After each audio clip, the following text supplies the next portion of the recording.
Good morning holy spirit ഭാഗം 34.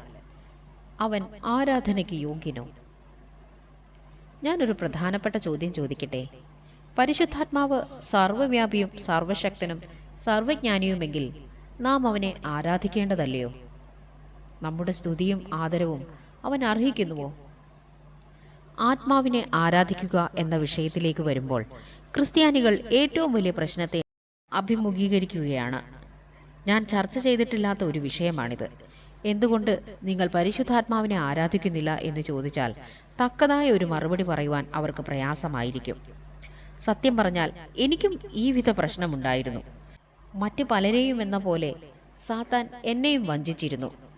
എനിക്ക് എങ്ങനെ അവനെ ആരാധിക്കുവാൻ സാധിക്കും? എന്നെ പഠിപ്പിച്ചിരിക്കുന്നത് അങ്ങനെയല്ലല്ലോ എന്നായിരുന്നു എൻ്റെ ചിന്തകൾ. നിങ്ങൾക്ക് പെന്തക്കോസ്തിൻ്റെ അനുഭവം തരുന്നതും ആകാശത്തിൽ കൂടെ പറന്നു നടക്കുന്നതുമായ ഒരു പക്ഷിയേക്കാൾ വളരെ വളരെ ശ്രേഷ്ഠമാണ് പരിശുദ്ധാത്മാവ്.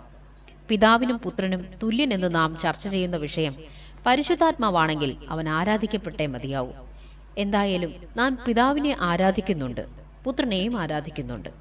പരിശുദ്ധാത്മാവിനെ ആരാധിക്കുവാൻ എങ്ങനെ സാധിക്കുമെന്ന് നിങ്ങൾ ആശ്ചര്യപ്പെടുന്നുണ്ടായിരിക്കാം. നിങ്ങൾ എങ്ങനെയാണ് പിതാവിനെ ആരാധിക്കുന്നത്, അങ്ങനെ തന്നെ പരിശുദ്ധാത്മാവിനെ ആരാധിക്കണം. അതിൽ നിന്നും ഒട്ടും വ്യത്യസ്തമായിരിക്കരുത്. നിങ്ങളുടെ സ്നേഹം കൊണ്ടും ധ്യാനം കൊണ്ടും അവനെ അഭിഷേകം ചെയ്യണം. പിതാവും പുത്രനും പരിശുദ്ധാത്മാവുമാകുന്ന ദൈവം സ്വയംഭൂവാണെന്ന് ബൈബിൾ പഠിപ്പിക്കുന്നു. നിങ്ങൾ നിത്യാത്മാവിനാൽ ദൈവത്തിന് തന്നെത്താൻ നിഷ്കളങ്കനായി അർപ്പിച്ച ക്രിസ്തുവിന്റെ രക്തം ജീവനുള്ള ദൈവത്തെ ആരാധിപ്പാൻ നിങ്ങളുടെ മനസ്സാക്ഷിയുടെ നിർജീവ പ്രവർത്തികളെ പോക്കി എത്രയധികം ശുദ്ധീകരിക്കും. എബ്രായർക്ക് എഴുതിയ ലേഖനം 9-ാം അധ്യായം 14-ാം വാക്യം. ദൈവദൂതന്മാരെക്കുറിച്ച് പഠിക്കുമ്പോൾ യേശുവിൻ്റെ അസ്തിത്വത്തിലാണ് അവരുടെ സാന്നിധ്യമെന്ന് നമുക്ക് മനസ്സിലാകും. എന്നാൽ നിങ്ങൾക്ക് തരുവാൻ എനിക്കൊരു സന്ദേശമുണ്ട്. പിതാവായ ദൈവത്തെപ്പോലെയും പുത്രനായ ദൈവത്തെപ്പോലെയും പരിശുദ്ധാത്മാവിനെക്കുറിച്ച് ഞാൻ ആകുന്നു എന്ന് പ്രതിപാദിക്കാം. പരിശുദ്ധാത്മാവുമായുള്ള എൻ്റെ പ്രഥമ ഇടപെടലിനു ശേഷം അവൻ്റെ സാന്നിധ്യത്തെക്കുറിച്ച് വളർന്നു വരുന്ന ഒരു യഥാർത്ഥ ബോധം എനിക്ക് അനുഭവപ്പെട്ടു തുടങ്ങി.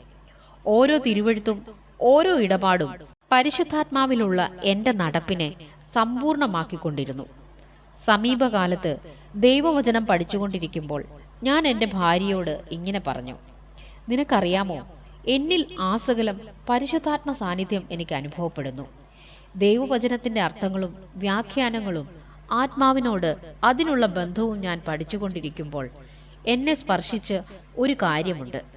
ആത്മാവിനെ ദുഃഖിപ്പിക്കുക എന്നാൽ യഥാർത്ഥത്തിൽ എന്താണ്? രൂപമെടുക്കുവാൻ മാത്രം കഴിയുന്ന ഒരാത്മാവല്ല പരിശുദ്ധാത്മാവ്. പ്രതിരോധിക്കപ്പെടുവാൻ സാധിക്കുന്ന ഒരു യാഥാർത്ഥ്യമാണ് പരിശുദ്ധാത്മാവ്.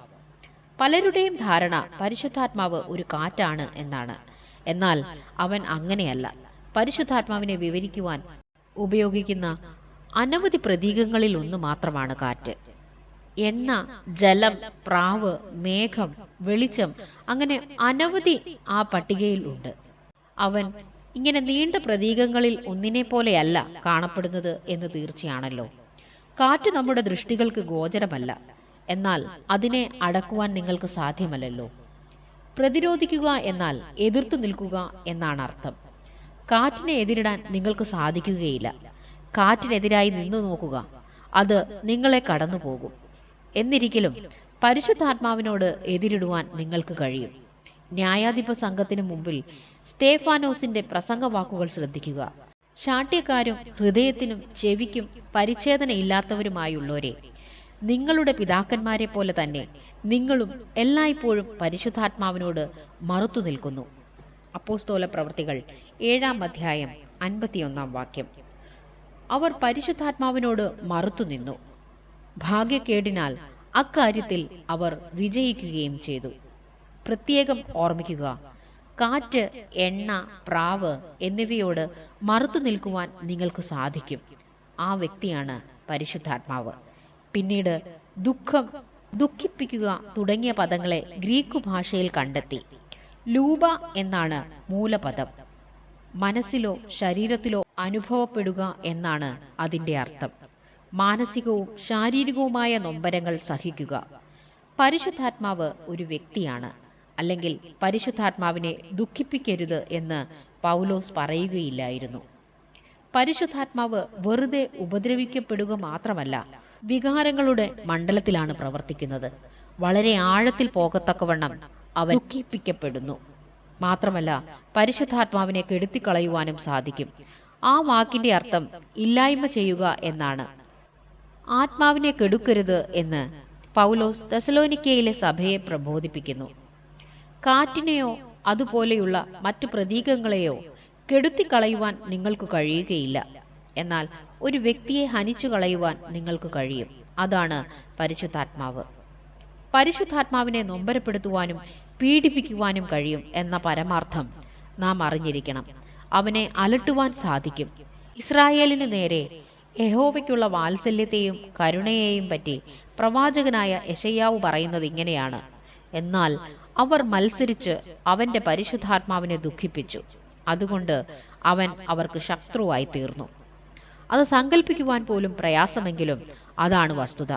മനുഷ്യജീവിക്ക് പരിശുദ്ധാത്മാവിനെ വേദനിപ്പിക്കുവാൻ കഴിയും. അലട്ടുക എന്ന മൂലപദത്തിന്റെ അർത്ഥം തരം താഴ്ത്തുക, ശല്യപ്പെടുത്തുക, പീഡിപ്പിക്കുക എന്നൊക്കെയാണ്. ഇങ്ങനെയുള്ള പീഡനങ്ങൾക്ക് ഇരയാകുവാൻ ഒരു വ്യക്തിക്ക് മാത്രമേ കഴിയുകയുള്ളൂ. ശക്തമായ ഒരു കാറ്റിനെ ശാന്തമാക്കുവാൻ അസാധ്യമാണ്. എന്നാൽ പരിശുദ്ധാത്മാവിനോട് അത് സാധ്യമാണ്.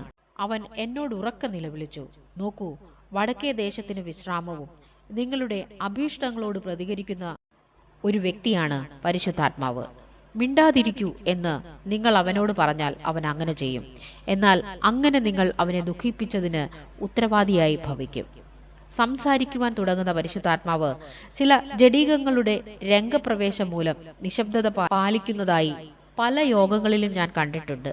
അങ്ങനെ വിശുദ്ധ നിമിഷങ്ങളിൽ നിന്നും പരിശുദ്ധാത്മാവ് പിൻവാങ്ങുന്നതായി എനിക്ക് അനുഭവപ്പെട്ടിട്ടുണ്ട്.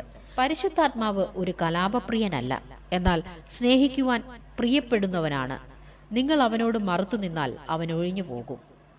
എതിർത്തു നിന്നാൽ ഓടിപ്പോകുമെന്ന് ബൈബിൾ പറയുന്ന സാത്താനെ പോലെയല്ല പരിശുദ്ധാത്മാവ്. ഭയം കൊണ്ട് ഒരിക്കലും ഓടിപ്പോകുകയില്ല. എന്നാൽ നിങ്ങളുടെ സന്നിധിയിൽ നിന്നും മുറിവേറ്റ ഹൃദയവുമായി അവൻ മാറിപ്പോകും. ദുഃഖിപ്പിക്കപ്പെട്ടാൽ അവൻ ശാന്തമായി വേർപിരിയും. ഇത്ര നല്ലവനായ പരിശുദ്ധാത്മാവിനെ ദുഃഖിപ്പിക്കുന്നതോ എത്ര ശോകകരമാണ്.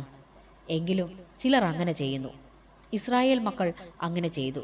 നമ്മുടെ സ്നേഹത്തിനും കൂട്ടായ്മയ്ക്കുമായി ഇന്നും അവൻ കാത്തു നിൽക്കുമ്പോൾ നമ്മുടെ അവഗണന കൊണ്ടും മറുതലിപ്പ് കൊണ്ടും നാം അവനെ മുറിവേൽപ്പിക്കുന്നു. ദയവായി അവനെ മുറിപ്പെടുത്തരുത്.